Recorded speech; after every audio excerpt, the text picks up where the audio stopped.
Mga kapuso, nasa 1.4 milyong Pilipino ang naapektuhan ngayong ng Bagyong Uwan ayon sa datos ng NDRRMC.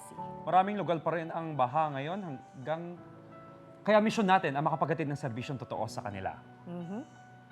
Kaya naman nasa Santa Rosa, Laguna ngayon sina Suzy at si Shaira. Habang nasa Kalumpit, Bulacan naman si Sean. Unahin natin sina Suzy at Shaira. Kamusta na mga kapuso natin dyan sa Santa Rosa, Laguna? Shai? Hi, good morning sa inyo. Good morning. Kaloy at Lynn. Ako, napaka-high energy. Kanina nung una namin binisita sila dito sa kanilang ginawang evacuation center, ay matataas. Tingnan nyo naman po, panay ang kaway at excited sila makita ang unang hirit na bumibisita sa kanila dito. Walang bakas ng ng lungkot. Oo. Pero ito nga, hanggang ngayon, tumataas napapansin namin, Yes. tumataas pa rin po yung tubig baha. Correct. Siguro dahil sa pag-apaw ng tubig ng Manila, ng Laguna de Bay. Yes. At yung mga katabi nga, dahil may dalawang ilog pala ate. Ah. Dalawang ilog na umapaw din, kaya talaga yung mga tahanan nila, inabot na rin ng baho, pinasok. Yes. Kaya ngayon, nandito sila. Dito, meron na silang nakahanda na Oo. evacuation center din. Maganda actually itong building nila na ito. Wala pang 1 year. Ito yung tawag nila dito rehabilitation center. Tapos siguro nga dahil nakikiayo na sila sa mga baha na lagi Correct. naman nangyayari sa kanila dito tuwing umuulan, mataas na yung Oo. kumaga. Ito na agad siya. Yung Good job, parang no? first level niya ay parang second level na. Ayan yung mga Yes. bagets. Good job Nandito- ang barangay nila Totoo, dito. naisip na nila. Parang hindi naman na mag-improve yung magbabago, situation. oo. Oo. Mga At 200 ayan. families po ang nandito. Meron din ilang families nandun Nasa sa kabilang gusali. covered court. Kabilang, Correct. oo. Hello po, magandang Hi, good umaga. morning. Good Kaya morning kita nyo po. naman, nakakatuwa. Good Oo. morning. Ang daming bagets. Oo nga. Good Actually morning. ngayon, Hello. wala pa rin kuryente. Yes. Sayang kasi may mga electric fan na marami dun sa bubungan na makikita nyo mamaya. Pero walang kuryente kaya medyo mainit. Mainit. At saka hindi yun napansin namin yung ventilation din, no? Yes. Dahil nga, puro mga tent, nakaharangan yung mga window. Totoo. So medyo mahirap. Papasok po kami. Magandang umaga. Hello po. Hello po. May mga bintana naman sa gilid, Oo. pero nasa may Oo, gilid lang. nakakoveran Tapos din. pag kayo napasok dito sa tent at medyo matagal kayo dito, mainit. Mainit talaga. So ayan, dito sa gitna, may niready tayo dito. Hello, good morning po. Ayan, po. kasama natin Oh, ang wow. Kapuso Foundation din para mamigay ng relief goods at syempre breakfast para sa mga kapuso natin dito. Ayan, Yes. magandang Hi, umaga good po. morning, Good good morning, good morning. morning. Alright. Pero ate, kamustahin muna natin Yes, ang mabuti pa. lagay nila, no, yung ilan sa kanila dito. Ito siguro, dito. Ate, Hello po, Hello good po. morning. Pwede po, sino po pwede makausap sa inyo at ma-interview? Hello po Hi, kayo. nanay. Nanay, hello po. Ayan, dito na lang po tayo para hindi namin maapakan yung Oo, yung mga gamit yung nyo. mga gamit ninyo. Good Ano pong morning, pangalan nanay. niyo? Ay, opo, si Suzy po. Ano, Hi, kamusta nanay. po? Ano pong pangalan nyo? Ako po si Pilina Mandala, nakatira sa Kaingin, Santa Rosa, Laguna. Ako po ay nandito nananawagan sa DMA dahil kami po ay last one. Wala po kaming bahay. Napapasalamat po kami kay Kap dahil 4 na buwan na po kaming naninirahan dito. 4 na buwan po. Pero kasi hindi po kami makauwi, wala po akong Wala bahay. nang mauuwi. Yung bagyong nauna, hindi Opo. itong bagyong ito, nung nauna pa. Yung nauna po, tsaka pangalawa. Nagpapasalamat po ako kay Kap dahil kahit po kami ay nagkakaganito, buong puso po kaming kinupkop ni Kap. Talagang 4 na buwan. Binigyan po kami ni Kap ng mga pagkain. Hindi po kami nagugutom. Ay, salamat naman. At Lagi pong handa si Kap sa amin. Binigyan kami ng doktor. Binigyan po kami ng gamot. Binigyan po kami ng pagkain. Binigyan po kami ng tent. Binigyan po lahat-lahat po. Naawa po Nahihiya naman po sa kami talaga. kay Kap. Dahil kahit Nanay, ang tawag dito pa, ano po ang plano nyo? Kayo ba'y titira na lang dito? Or maghahanap po kayo ng ibang tirahan? kung maaari po, baka po ako makahingi ng kaunting tulong sa DMA kahit mga 5 iyero. Opo. Sige po. Sige po, Sa nanay. ngayon po, ito po ang aming ibihantog po sa inyo. Opo. Ikonti pong pagkain. Pagdamutan niyo po muna. Yes. Pasalamat po kami sa Opo. DMA sa unang hirit at Opo. kami ay kanilang nadalaw. Opo. Nanay, medyo emotional si nanay. Opo. Sana bigyan po si Kap ng mahabang buhay. Oh, makatulong pa sa iba. Tama. At si Kap po, pag alam na Opo. meron Ay, ito po, nanay, bigay po namin para makakain po kayo. Yes po. Lagi po silang nagbabahay-bahay. Opo, thank you po, nanay. Nanay. Salamat po. Ay kami po ay mamimigay lang po ng mga ano pa, ng relief goods at pagkain. Mamaya, ha? nanay, magtsikahan pa po tayo, Correct, ha? oo nga. Ayan. At ito, sisimulan na po natin, pamimigay natin ng ating mga relief goods. Yes. At syempre, almusal na rin po. May mga pila na Saan rin po ang sila. pila natin? Ito po ba yung pila natin? Ayan. Okay, sige, pwede na po tayo mag-start mamigay ng ating breakfast. So, yung Ano? mga kapuso natin Okay. mula sa barangay, syempre tinutulungan din tayo. Oo, mga lagi volunteers naman, po natin. Sila naman ang busy naman dito kapag merong nagsisilikas, yung mga kapuso natin from the barangay. Ito po, tay. Medyo mabigat po, mabigat. Hawak pong maigi. Nanay. Ay, Diretso na po. dito lang po. Itaas kami. Saan? Sa taas. Sa taas daw sila. Okay, sige po, dito po tayo. For now lang po. Ngayon lang po. Salamat po. Ayan, pakitulungan na lang si tatay. Oo. Ayan, medyo mabigat. Mabigat. Naku, Ayan. laking tulong talaga. Ano? Ingat Ang po. GMA Kapuso Foundation. Yes, always. At kaya po kayo na, kung nais nyo po magpasalamat dahil sinuwerte po at hindi kayo inabot ng baha at ng matinding pag-ulan, baka gusto nyo po mag-donate sa GMA Kapuso Foundation. Yes, yan po. Naka-flash po sa inyong TV screen sa kanilang mga bank accounts. Pwede po kayo doon po magpadala ng inyong tulong at sa iba pang paraan. At syempre mga kapuso, papatuloy pa rin po namin itong serbisyong totoo namin. Kaya tumutok lang kayo dito sa isang... Ano yun? May tinapay. Okay, okay. Meron tayo relief goods, sopas at tinapay, para sa correct. kanila. Mainit na sopa, Yes. sakto. Yan, Maganda. kaya abangan pa po. At syempre, dito dyan sa pambansang morning show kung saan laging una ka, unang hirit. Makaigan, buong persa pa rin ang unang hirit sa paghatid ng serbisyong totoo sa mga naapektuhan po ng Bagyong Uwan. Sina Susie at Shaira may hatid na libreng almusal at relief goods sa barangay Kaingin, diyan po sa Santa Rosa, Laguna. At makita niyo po si Anjo, nasa Nagilian, Isabela. At si Sian, may serbisyong totoo rin sa mga residente ng barangay Santa Lucia, Kalumpit, Bulacan.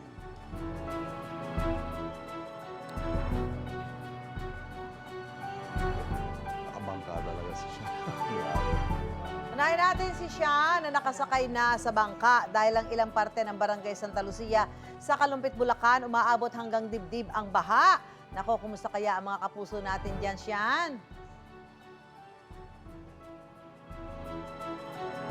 Dito pa rin tayo sa Barangay Santa Lucia dito sa Kalumpit, Bulacan. Siyempre, kasama pa rin natin ang Puso Foundation. Ito nga, actually, pabugso-bugso pa rin yung ulan, kakatigil lang actually. Kaya ito, tuloy-tuloy pa rin yung pag-akyat ng level ng tubig dito. Kasi nga, catch basin sila dito ng tubig mula pa sa Nueva Ecija at iba pang mga probinsya. At katabi rin nila ang Pampanga River. Kaya naman pag high tide, talagang tumataas ang level ng tubig dito at binabaha dito. Kaya naman, kamustahin natin ang ilan sa mga kapuso nating kasama natin ngayon. So katunayan, ilan lang to, ito mga nakikita nyo ngayon mga nasa likod ko, ilan lang to sa 700 na bahay na nalubog ng dahil sa baha. So that's almost 1,020 families that are affected. Kaya naman ito, and dito, ilan sa kanila nakaabang na sa atin. Kaya tara, puntahan natin sila, kamustahin natin. Good morning po. Good morning po sa inyo. Ito naman po, tanggapin niyo po muna to. Ito po. Ayan. Pasa-pasa na po tayo. Ayan. Ito po. Ayan. Kanina po itong bahay ngayon na nasa likod natin. Sa inyo po ba to? Kanina po. Aurea Sabino. Kanina po. Aurea Sabino. Kaya po ba yun? Hindi, si nanay. Okay po. Nice. So, kamusta naman po yung... biglang ganito nakalalim. So, paano naman po yung pang-araw-araw nyo ngayon? Wala po, puro hirap ang inaabot namin. Hindi lang ngayong araw nito. May kita po kami sa linggong nakalubog sa tubig. Mahigit isang linggo na to. So, isang linggo na rin ganitong level ng tubig? Talaga ba? Ngayon lang po napakalaki pero nakaraan konti lang ang itinaas. Kasi talagang binabaha po dito pag high tide. So, paano po yun pag high tide? Gulatan lang po ba kayo? Paano nyo po nasasabi na papasok yung tubig? Wala po, yung sa mga weather sa YouTube nakikita namin yung pagdating ng Nakikita nyo tubig. na lang po. So, ano po, nung kagabi, mga nasaan pa po yung tubig? Ano po, ang tubig po kagabi, malaki na pero ngayong mga bandang 3 3 a.m. 3 a.m. na. Mm-mm. Sobra na pong laki. Umabot na ito hanggang bewang Opo. na. Ang balita ko nga po, hanggang dibdib pa po yung ibang level ng tubig dito. Totoo ba Lalo yun? na po doon sa gawing purok 2, 1, ganyan. So ngayon po, sino pong kasama niyo pong pamilya dito? May mga bata po ba kayong kasama? Meron po. Marami kayong batang kasama. Nakita ko po nung papasok ako dito, may mga schools akong dinaanan. Paano po yung school nila? Wala po, lagi lang po, yung katulad po niya, may itaas kami. Nandun lang naman sila sa itaas. So laging kanselado yung school. So paano po kayo nakapaglabas-pasok dito sa Barangay Santa Lucia ngayon? Ito, ganito. Sa ngayon po, hindi pa bangka ang ginagamit namin, yung mga tricycle na tiklingeka ang tawag. Tingting. Okay, maraming salamat po. Ito po, kunin niyo pa po pala. Ito po yung mga nasa likod niyo, nakatingin na yan. Ito po. Ito po yung iba. Ito po, puro mga kapitbahay niyo po itong nasa likod niyo ngayon. Ito po. Mga manugang. Ito po. Sige na, maraming salamat po. Thank you po, mag-ingat po kayo. Ito, puntahan pa natin ng iba dito. Actually, dito nga kasi nga talagang sanay na sila sa baha. Ang pangunahin nilang panghanap buhay dito dati, yung pagsasaka, dahil sa tubig na laging nandito, ang mga residente dito natuto na rin mga isda, yun na yung naging main source of income nila. Pati yung mga nakikita ko kanina yung sinakyan namin papunta dito, pati yung mga tricycle nila, elevated na lahat. Kaya ito, may mga bangka na rin ng halos bawat residente dito kasi talagang prone sa baha to. Ito po, ilan pa mga residente nandito. Ito po, kunin niyo po ito. Ito po. Thank you. Ito po, Nay. Ito, Nay. Kayo po. Nay. Kamusta po kayo, Nay? Ano pong pangalan niyo po? Si Jocelyn Tigulo. Parang saya-saya niyo po, Ma'am Jocelyn. Siyempre po, nandito po kayo. Thank you so much po. Kahit paano po, nabigyan niyo po kami. You're Kahit welcome baha po. Ito nga po, nagkwentuhan tayo kanina ni Jocelyn. Ako narinig ko na kagabi, parang nagulat na lang kayo sa level Opo. ng tubig ngayong umaga. Opo, Pakikwento sir. nga po ano ba nangyari kagabi. Kagabi po, nandito po kami. Nandito po kasi si Ma'am Corina Sanchez. Maraming nandito. Opo. Tapos po, nung umuwi po kami, gabi na po. Kanina pagbaba po namin ng madaling araw, may tubig na po yung sala po namin. Nagulat po kami. pagbalik nyo bigla sobrang lalim na. Opo.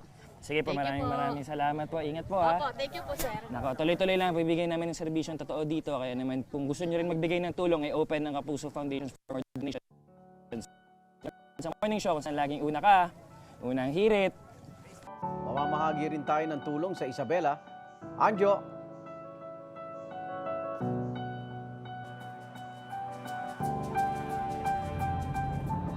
mga kapuso, andito pa rin po ako sa Nagilian, Isabela. At mga kapuso, ito pong sa aking likuran. Yung tinayong ko kanina ay medyo umuhupa na po yung tubig baha. Pero mga kapuso, mataas pa nga rin po. Kaya na nagpapile up na o naiipon na yung mga kapuso natin na naghihintay, natatawid sana dito sa isang provincial road. Dito po yan sa Nagilian, Isabela. At itong pagbabaha dito, ay ito po ay epekto ng pag-apaw ng Cagayan River na pinuntahan natin kahapon. At nasilayan po natin kung gaano kalapad itong Cagayan River, pero napuno pa rin po yan at umapaw. Kaya naman ngayong umaga mga kapuso ay kakausapin natin ilang residente dito na may nakausap nga tayo kagabi pa lamang dito na natulog para lalang makatawid at makita ang kanyang pamilya. Sir, good morning po. Kayo po si Sir Juanito, di ba? Okay. Ako po. Sir, tama po ba na dito na kayo natulog kagabi? Kagabi po doon sa taas kasi malalim na po yung tubig dyan. Ano pong, sino po ang pupuntahan nyo sana? Yung pamilya ko dyan. Na may update po ba sila kung nasan ka ngayon? Tinatawagan ako kagabi, hindi maniwala na andyan ako na baka dito, hindi ako makauwi. Sir Juanito, thank you ha. Ingat po kayo. Ay may angdog po pala mga kapuso ang GMA Kapuso Foundation para sa inyo. Ito po yung onting tulong. Pagdamutan niyo po muna Sir Juanito ha. Ingat po kayo. Maraming salamat. Ito po mga kapuso, kahapon ay nagbigay na rin po tayo sa evacuation center dito sa Doña Magdalena Gafford High School. Nagsilbi nga pong main evacuation center ng mga malapit na barangay dito. Nay, magandang umaga po at good morning po. Kamusta po kayo? Okay lang po, sir. Ma'am, di ba tama po ba dahil nakwento nyo sa akin kanina, galing kayo sa ospital, meron po kayong iniindang ngayon? Opo, sir. Pwede po bang malaman kung ano po yung iniinda nyo? Itong sakit ko po, sir, dito sa katawan ko po, sir. Opo. Saan po ba nanggaling yan? Ay, hindi ko rin po alam, sir, kasi sabi ng doktor na ito yung usong sakit, pero wala naman sinabing kung anong klaseng sakit to, sir.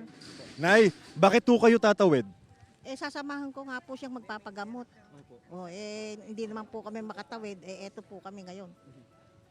Pwede po bang maipasilay nyo sa amin kung ano po yung pinagdadaanan nyo ngayon? Opo, sir. Sige po. Naku, ayan. Ate, kailan pa po lumabas yan? Magto 2 weeks na, sir. Tapos ngayon, tatuwid ho sana kayo dito sa kabilang kalsada. Opo, sir. Ano pong gagawin nyo doon? Magpapagamot sana, sir, kasi yung galing po ako sa doktor, nagpagamot na rin. Yung pinangpagamot ko dito, sir, pang tuition pa sana po ng anak ko. Ngayon, wala na po akong pera, sir. Kaya ipapagamot ko na lang sa mga albularyo, ganun, sir. Kasi mahirap nga tayo. Mahirap nga kami. Ano ang pakiramdam na hanggang ngayon hindi po umuhupa itong tubig baha? Mahirap, sir. Kasi kagaya ngayon, di pa kami kumain ng umagahan. Maghintay ng umupa yung tubig, sir. Sige po, Nay, ingat po kayo. Ito po, may unting handog po ang Jamie Kapuso Foundation para sa inyo. Nay, pagdamutan niyo po. Opo. Ito po. Ate, ingat po kayo. Sana gumaling na po kayo, no? Mga Kapuso, no, tuloy-tuloy lang po ang pamimigay natin ng relief goods mula po sa Kapuso Foundation. Sa tulong po yan ng Unang Hirit, mga Kapuso. Sabi ko nga po kanina, ay marami na po tayo ng bigyan. Napuntahan po natin yung main evacuation center dito at malaki po ang pasasalamat nila. Kahit maliit na bagay lang po itong naibibigay natin. Mga Kapuso, yan po muna ang update mula dito sa Nagilian, Isabela. Back to studio po muna tayo. Samantala, balikan naman natin sina Suzy at Shaira na naghatid pa rin ng serbisyong totoo sa isang evacuation center sa Santa Rosa, Laguna. Kamusta naman kapuso natin dyan? Suzy, Shaira! Double S! Ay, ito sa Barangay Kaingin kami at patuloy pa rin ang pamimigay namin ni Shaira ng almusal. Yes, oo. At meron nga tayo dito pandesal, no? At Yan. may sopas tayo na mainit dito para sa breakfast ng ating mga kapuso na nandirito ngayon. At yung iba nga ate, di ba? Ang tagal na pala nandito kasi hindi pa sila naka-recover mula dun sa Bagyong Tino. Nauna pa. Nauna pa. Nung Tino. At of course, Tama. nandito pa rin kasama natin ang Kapuso Foundation. At namimigay tayo ng mga food packs para sa ating mga kapuso Yes, dito. ito Kaya po. sige, tuloy-tuloy lang po ang pila. Sinasabi nila sa estimation nila, baka 2 weeks yung iba naman Thank natili you po. dito dahil mataas talaga yung tubig baha. Thank you po. Dati pa namang inaabot yung basketball court nila, which is yun yung original na evacuation center nila. Pero ngayon, lumipat sila dito. Actually, maganda rito kasi bago siya. Yes. Diba? Tsaka mataas ate. Mataas siya. Medyo spacious naman yung Yes. lugar. Yun nga lang talaga. Mahirap kasi brown out pa rin hanggang Totoo. ngayon eh. So, Oo. maalinsangan siya actually. Correct. Pero pag tumingin ka, marami sila mga ceiling fan sana. So, pag nagkaroon ng kuryente, mas magiging komportable sila Correct, dito. correct. Ito ate, kamustahin naman natin. Ito si Yes. ate. Ay ate, anong pangalan mo? Jamalin Mayor po. Ate, kamusta? Gano'ng katagal ka na dito nagsistay? 2 days na po. 2 days na. Apo. Kamusta naman kalagayan nyo? Okay naman po siya. Yung bahay nyo, hindi nyo pa ba mababalikan? Hindi pa po kasi malalim pa po yung tubig doon. Malalim pa. Hanggang mga saan? Mga hanggang dito na lang. oo nga. Pero tuwing nagkakaroon ng malakas na bagyo, talagang binabaha kayo? Opo. So, nasanay din kayo magsilikas Opo, talaga? nasanay na. Okay. Okay, sa tingin nyo mga hanggang kailan pa kayo dito? May advice na ba kung kailan kayo pwedeng bumalik? Wala pa naman po. Sabi naman po, hanggat may tubig pa naman po, pwede pang mag-stay. Pwede magstay okay, dito. okay. Ayan. Ay, O, ito, ito po. mag-almusal ka Opo, muna. ayan. At meron din tayong handog na relief Yes, goods from salamat Jamie po. Kapuso Foundation. Oo, ingat Ayan, kayo. Ito po. Sopas po. At Ayan. syempre, Shaira, kapag sila ay nakauwi na finally sa mga tahanan nila, hindi natin alam kung kailan yun, kailan bababa yung tubig. Sabi nga nila, mga 1 to 2 weeks, maglilinis pa sila. Correct. Syempre. Panibagong ano naman yan, no? Oo. Parang magtrabaho Totoo. sa kanila. Pero ayun ang kagandahan nga dito. Hanggat hindi bumababa ang tubig baha. Pwede sila dito. Pwede sila At dito. kapag nagkakuryente na, magiging mas maayos na dihamak yung Oo. kalagayan nila. Tulong-tulong Tama, naman syempre ang barangay, sila magkakapit-bahay, di ba? Para maging, nanay. sanay na rin naman silang lumikas. Parang ganun, dahil malapit. Ayan, hello po ate. Kamustahin natin si nanay. Nanay, pangalan po nila? Divina po, Permalan. Ilan po kayong lumikas dito? Sa pamilya ko po, 4. 4 po Opo, kayo. kami. Okay, kasi yung bahay niyo po ba ay naka-ano pa rin? Opo, baha po pa doon. din. Opo. Hanggang saan po yung baha? Hanggang dito po. Yun na yun. Ano po Pero ang inyong last- kabuhayan? Ba't kayo ditong sa area na to nakatira? Ano po wala po kasi kami kabuhayan talaga na stable, ma'am. Yun, nagtsatsaga na lang po kami talaga dyan. Yung sinasabi niyo po kanina, ano po yun? Na- Yung last, Yung last po kasi talaga, mataas talaga po yung tubig. Aha. O hanggang dito po yun. Wow! Opo. Oh my gosh. So ito medyo mababa pa. Opo, Mas medyo- hangin nga daw kaysa tubig eh, no? Opo, mas nung nakaraang araw po, malakas talaga ang hangin. Oo. Kaya po natakot kami na baka doon kami matrap sa mga bahay-bahay. So maaga pa lang lumikas na Opo. kayo dito. Hindi nyo na inantay na tumaas o ano? Hindi na po, kasi last naranasan namin na hanggang dito na talaga yung tubig Oo. bago kami lumikas. Ano yung usually na dinadala nyo kapag kayo lilikas? Bilang kumbaga, bihasaan na kayo sa paglilikas. Ma'am, kunting damit lang, tapos yung importante lang mga birth certificate ng anak ko. Ayun. Yun lang po ang nadala ko talaga. Hindi kami nakakadala ng marami. Pati mga gamit, wala kayong Wala po, wala. Tubig, pagkain, meron kayong na dinadala. Mayroon naman po konti, pero may nagbibigay na po. Ayan. At ito, Ayan po. dagdag ng konti Sopas pamigay po. sa inyo. Thank you po. Kapuso May sopas Foundation, ka may na ba, sopas ate? din po kami para sa inyo. Ingat kayo at sana makauwi na po. kayo agad sa inyo. Thank you, ma'am. Salamat po. Ayan. At syempre para sa mga kapuso natin na gustong magpasalamat dahil kayo ay hindi naapektuhan ng bagyo, maaari po kayo mag-donate sa Kapuso Foundation. Yes, ayan po. Meron po tayong mga, actually, may nila sa screen natin, yung mga bank accounts po ng Kapuso Foundation po. Pwede niyo po i-deposit doon yung gusto niyo pong tulong na ibigay sa kanila at marami pang ibang paraan. At syempre, itutuloy-tuloy pa rin po natin nga ang pagbibigay natin ng serbisyong totoo sa mga kapuso natin na salanta dito. Ayan po, naka-flash sa inyong screen. Yan. Kung saan po kayo pwede mag-deposit. Maraming paraan talaga na makatulong kung nais po ninyo. Kaya thank you in advance po mula sa amin sa Unang. And of course, sana marami pa kami maabot na mga lugar na pwede nating matulungan. Dito lang po sa Pambansang Morning Show kung saan laging una ka. Unang hirit! Ingat po!